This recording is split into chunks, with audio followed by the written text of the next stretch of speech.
आणि बातमीपत्राच्या सुरुवातीला बीडमधून एक धक्कादायक बातमी समोर येते आहे। बीड तालुक्यामध्ये एका विवाहितेवर अत्याचार करण्यात आलाय। घरातून उचलून घेऊन जात या विवाहितेवर अत्याचार झालाय।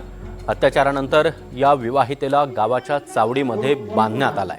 आरोपीला 17 मार्च पर्यंत आता पोलीस कोठडी सुनावण्यात आली आहे। काही दृश्यही समोर आलेली आहेत। कशा प्रकारे या विवाहितेला एका खांबाला बांधण्यात आलाय आणि तिथे तिला मारहाण देखील करण्यात आल्याचं कळतंय।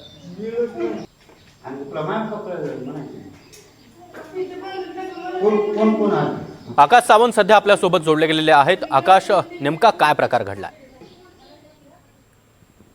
नक्कीच सागर, एकीकडे महिला अन्याय अत्याचाराच्या घटना कुठेतरी थांबायचं नाव घेत नाहीये। त्यातच बीड मधील एका गावात जे आहे एका विवाहित महिलेला मध्यरात्रीच्या सुमारास तिच्या घरातून उचलून नेत गावातील एका तरुणाने तिच्यावर नदीकाठी नेऊन अत्याचार केला व अत्याचार केल्याच्या नंतर बेशुद्ध असलेल्या अवस्थेतील महिलेला उचलून गावातील चावडीच्या खांबाला नेऊन बांधले।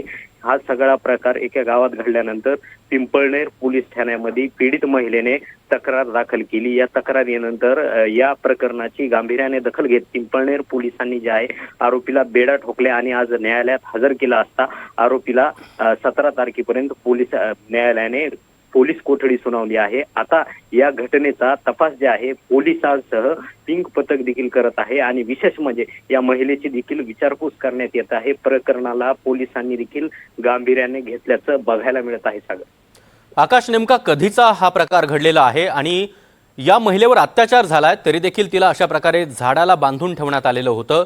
नेमकं कधी हे सगळं घडलंय आणि आता पोलीस नेमकी काय कारवाई करतायत?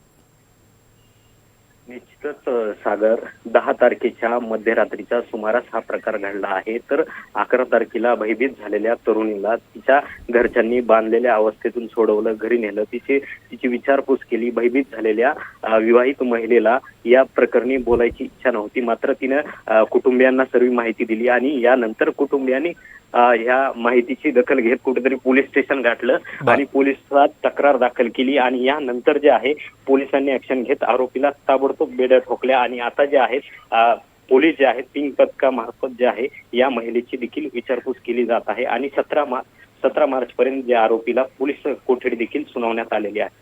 नक्कीच आकाश, धन्यवाद या माहितीसाठी।